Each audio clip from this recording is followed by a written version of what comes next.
Welcome to Inspire tutorial. This is Yasin and today's topic is atomic structure from class 9.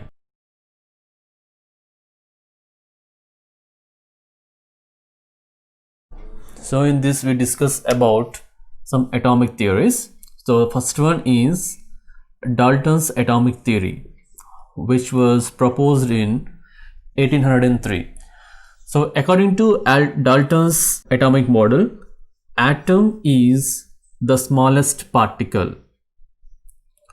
Atom is the smallest particle and the atom is indivisible. Atom cannot be divided. And the third one is the atoms of the same element will be alike in all aspects. Okay, so these are the important points or important postulates of Dalton's atomic theory. So out of which the important one is atom is the smallest particle and atom is indivisible. But so this theory could not explain the flow of electric current through substances, and few other results of experiments could not be explained using this Dalton's theory. And later in year 1900, the discovery of electron by J.J. Thomson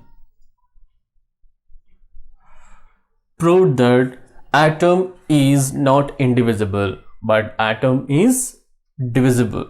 It is composed of the particles which are even smaller than atom. And later the discovery of protons also proved that atom is not the smallest particle, but atom is also composed of two particles, electrons and protons. And after the discovery of negatively charged electrons and positively charged protons, it was necessary to explain the arrangement of or the position of these two subatomic particles in an atom. So then J.J. Thomson tried to explain the arrangement of these electrons and protons in an atom, and J.J. Thomson assumed the atom is similar to a watermelon, and the red color mass or the red color edible substance which is present or which is spread all over the watermelon is nothing but positive charge. Okay, so that positive charge is nothing but protons. So all these protons are spread all over this atom just like the red mass in a watermelon, and the negatively charged particles, that is electrons, are just like the seeds which are present in the watermelon. Okay, but this theory was not successful. This theory was proved wrong, or this theory could not explain the results of the experiments done by some other scientists. So that's why this theory was discarded. A scientist called Rutherford,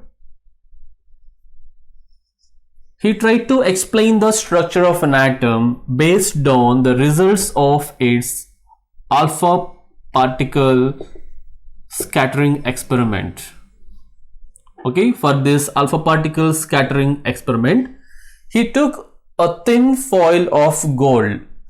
A thin foil of gold is taken. So let us take, this is a thin foil of gold which contains gold atoms like this. So this, then he bombarded this gold foil, a thin gold foil, with alpha particles.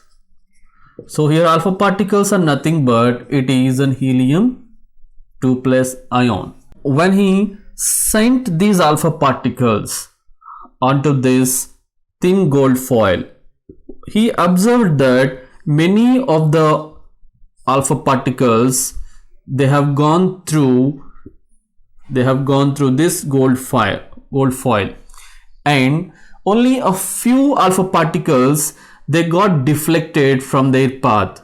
Okay, so a few particles, they got deflected from their path. Only a very few particles, after striking this gold foil, they were sent back, or they got deviated by 180 degrees. So from this observation, that is, most of alpha particles pass through gold foil without any deviation. And the second one is, some particle, very small amount of particles, got deflected.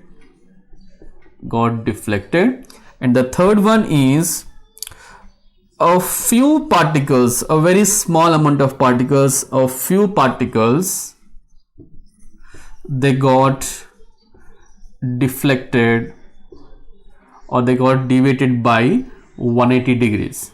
From these observations, he drew some conclusions. From the first observation, most of the particles pass through the gold foil without deviation. So it means the most of the atom must be empty.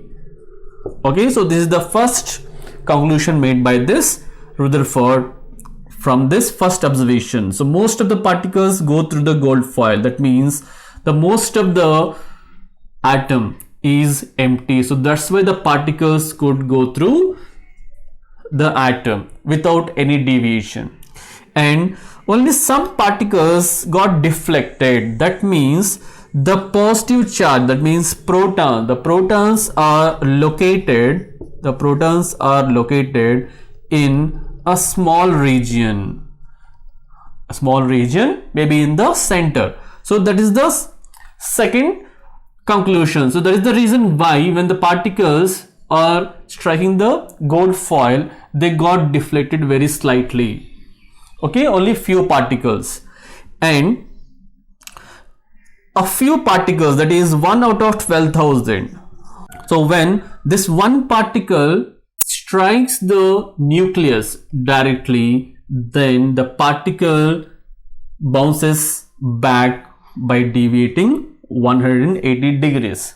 So these are the conclusions made by Rutherford. So these are the conclusions. The first point is, most of the atom must be empty. And the second point is, the positive charge is located in a very small region.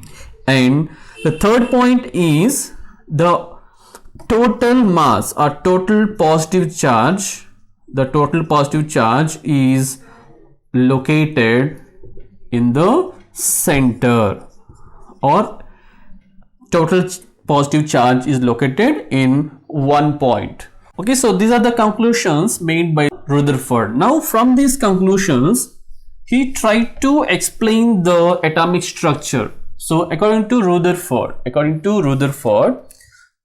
so the atom, most of the atom has empty space. And the positive charge is concentrated or located in the center of the atom, and this center is called nucleus. And the electrons which are present in the atom, they must be revolving around the nucleus.